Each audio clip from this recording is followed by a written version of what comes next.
When we start doing our watercolor project, there's going to be a couple things that we absolutely have to have at our table. First things first, you're going to have a box, and in this box has everything that you're going to need.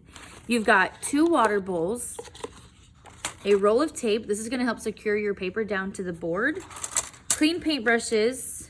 These will be cleaned off after every class period, so you should be starting the class with clean brushes.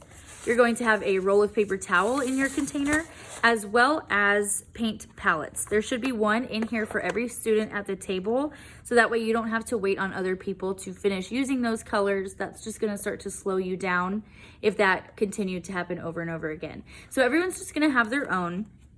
And inside these little pans, what you're gonna find is a couple different wells of the essential colors. There should be black, red, orange, yellow, green, blue, violet, and brown.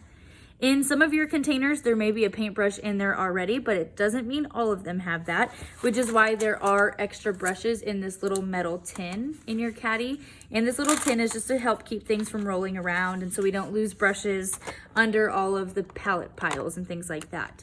So this is what you're gonna be using for your landscape project. But first things first, we are going to practice on our color mixing charts. So this is going to help us figure out what colors we want to include in our landscapes and see how color theory works. What combinations of colors give you the best results? Which color combinations do you like the most? Which ones do you dislike?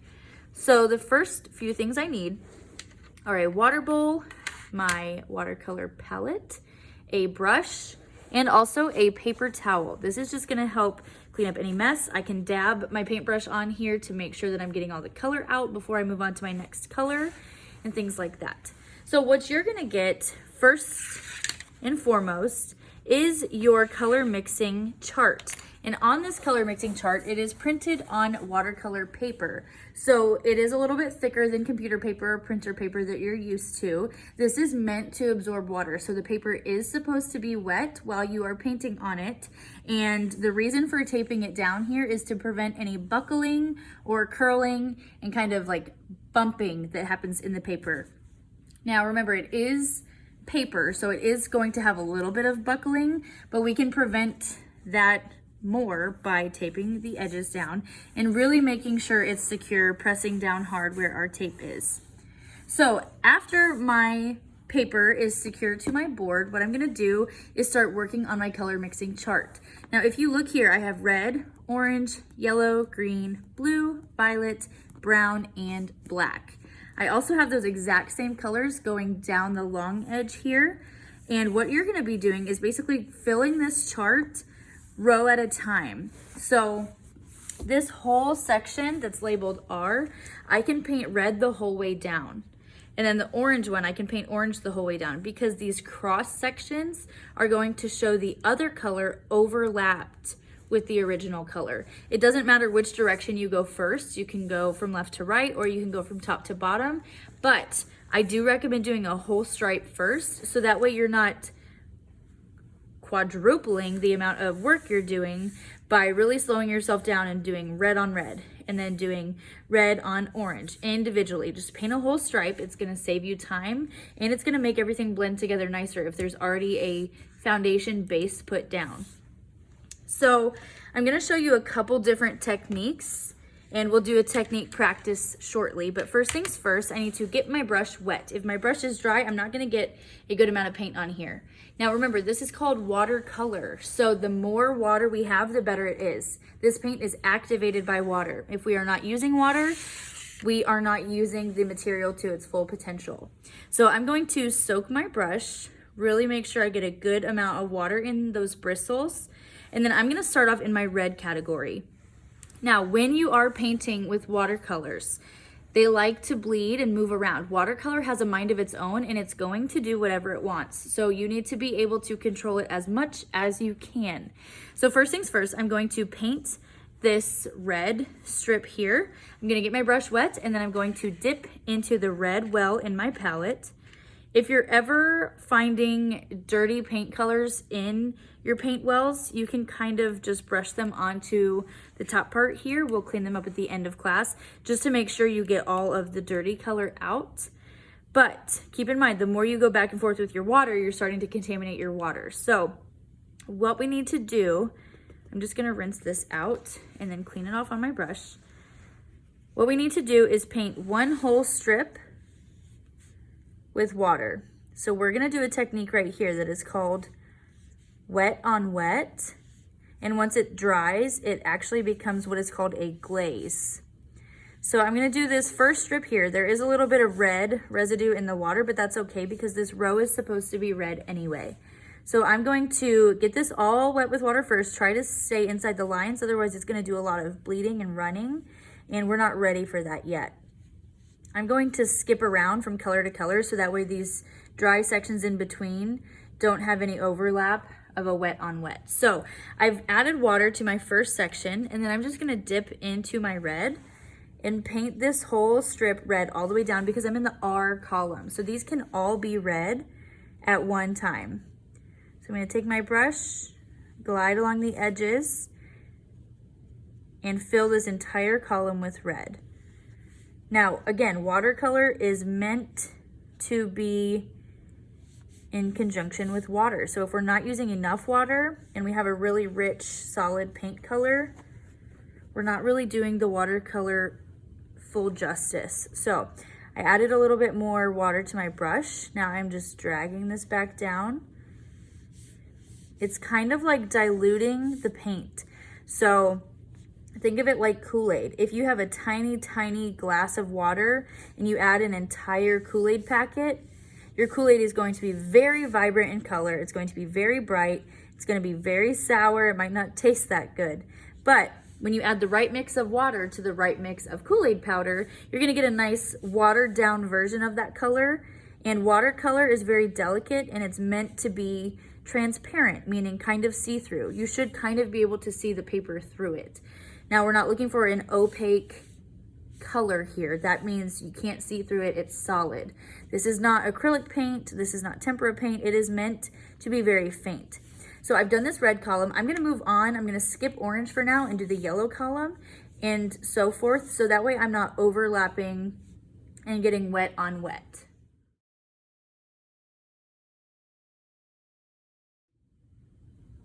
Now I've painted every other section, so this first column that I did of all red should be pretty dry. I don't want to mess with it too much because if it's still pretty wet, I can affect the color and kind of wipe some of it out. So I'm just going to move on with caution and be careful. This brown column was the last one I painted, so I'm just going to leave that one and do that last. So now I've done every other one. They've had some time to dry in between. So now I'm going to do this orange column, then green, violet, and black, and I will be back.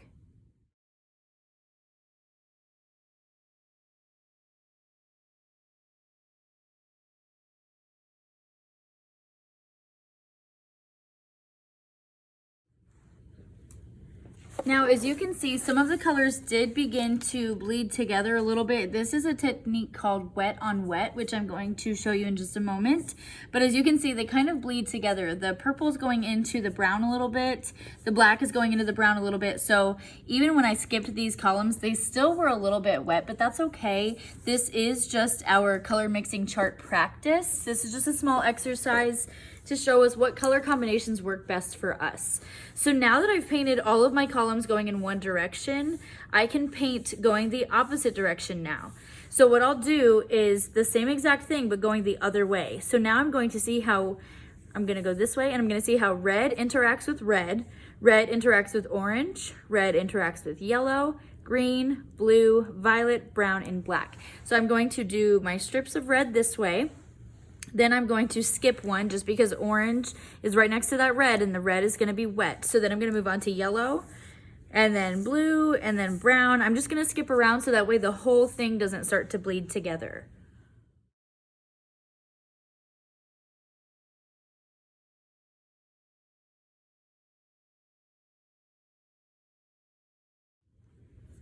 One thing I want to point out is when you start overlapping the second layer of color, you're going to see exactly how these colors begin mixing. So in this first box where I have red and red, I should have a pretty vibrant red. Now keep in mind, watercolor is delicate, so it is supposed to be a lightened version of that color. However, you should still be able to see a pretty rich and vibrant color.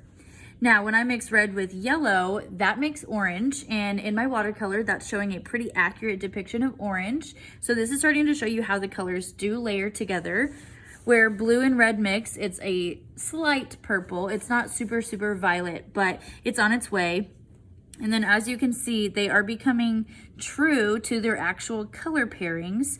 This yellow green, where I've mixed yellow and green together, is a nice lime green. This is going to continue. The more you fill your page, you're going to see a true combination. So this yellow orange, it's kind of like a mac and cheese orange. This is a nice mix of yellow and orange. So this is just showing you how you can layer watercolor to achieve a nice range of colors and see how they mix and understand color theory. I'm gonna finish the rest of this board and then I'm gonna show you some techniques.